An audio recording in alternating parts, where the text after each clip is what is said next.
நீங்க சொல்லி கொடுக்கும் போதெல்லாம் எனக்கு ஈஸியா இருக்கு சார். ஆனா எக்ஸாம் ஹால்லயோ இல்ல டெஸ்ட் பேட்ச்ல டெஸ்ட் எடுக்கும் போது என்னால அந்த மேக்ஸ் பாதி வரைக்கும் செய்ய முடியுது, அதுக்கப்புறம் வரமாட்டேங்குது அப்படின்னு சொல்லிட்டு ஸ்ட்ரகிள் ஆகும், ஸ்ட்ரக் ஆகி நிற்கும். ஐயோ இதுக்கப்புறம் என்ன அப்படின்னு சொல்லிட்டு ஸ்ட்ரக் ஆகி நிற்கும் பாத்தீங்களா? அந்த இடத்துல பக்கத்துல உட்காந்து என்னால சொல்லிக் கொடுக்க முடியாது, என்னால எந்த ஆசிரியராலையும் சொல்லிக் கொடுக்க முடியாது. அப்ப ஏன்னா எக்ஸாம் ஹால் எப்படி முடியும்? சோ அப்ப அந்த இடத்துல நீங்களா செஞ்சு பழகணும் அப்படிங்கிறதுக்காக ஹிண்ட் மட்டும் இங்க நான் கொடுத்து வைக்கிறேன்.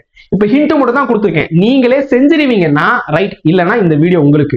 சரி, இப்ப இங்க பாருங்க, இது பிராக்டிஸ் பண்ண பண்ண உங்களுக்கு வந்துடும். ஓகேங்களா? சோ இப்ப என்ன கொடுத்துருக்காங்க, மாற்று நாட்கள் வகை. அதாவது இங்க வந்து பாத்தீங்கன்னா ஆல்டர்னேட்டிவ் டேஸ் அப்படின்னு சொல்லி கொடுத்துருப்போம். ஆல்டர்னேட்டிவ் டேஸ்னா ஒருத்தர் வந்து பாத்தீங்கன்னா ஒரு வேலையை செய்யறாரு, அதாவது இன்னைக்கு ஒரு வேலை, அடுத்த நாள் வேற ஒருத்தர் வந்து அந்த மிச்சம் இருக்கக்கூடிய ஒர்க், இப்படி மாறி மாறி வேலை பார்க்கறாங்க. ரெண்டு பேர் வந்து ஒரு நாள் கழிச்சு வந்து வேலை பார்க்கறாங்க. புரியுதா உங்களுக்கு? சோ அப்படி வந்து மாறி மாறி வந்தா எப்ப இந்த வேலை முடியும் அப்படின்னு சொல்லி கொடுத்துருப்பாங்க. ஸோ ஃபர்ஸ்ட் இதுக்கு ஹிண்ட் மட்டும் நான் கொடுக்குறேன்.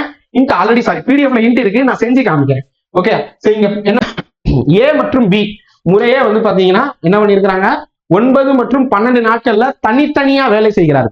அப்ப அந்த ஒர்க்கை வந்து பாத்தீங்கன்னா ஏ வந்து 9 நாள்ல பண்றாரு, பி வந்து 12 நாள்ல பண்றாரு. ஓகேங்களா? சோ அப்ப அதுவும் தனித்தனியா பண்றாங்க, முடிக்க முடியும் அப்படின்னு சொல்லுவாங்க. ஏவால அந்த ஒர்க்கை 9 நாள்ல பண்ண முடியும், பி வந்து அதே ஒர்க்கை 12 நாள்ல பண்ண முடியும். அவங்க ரெண்டு பேரும் சேர்ந்து செஞ்சா அப்படின்னு போன வீடியோல பார்த்தோமா? இப்ப என்ன செய்யறாங்க, அவங்க ரெண்டு பேரும் ஒரு நாள் மாறி மாறி வேலை செய்தால் அந்த வேலையை எப்ப முடிவடையும்? ஓகேங்களா? இதுதான் கொஸ்டின். இதுல ஒரு ஹிண்ட் என்னன்னு கேட்டா, கொஸ்டின்லயே ஹிண்ட் கொடுத்துருவாங்க, ஏதான் அந்த வேலையை ஆரம்பிக்கிறாரு. நான் இந்த கேள்வி வந்து டெலிகிராம்லயே நான் கொடுத்துருப்பேன், நீங்க பார்த்தா தெரிஞ்சிருக்கும். டெலிகிராம்லயும் வந்து பாத்தீங்கன்னா அதே ஒர்க் எப்படி அப்படின்னு சொல்லிட்டு நான் கொடுத்துருப்பேன். நிறைய பேர் ஆன்சர் பண்ணிருந்தீங்க.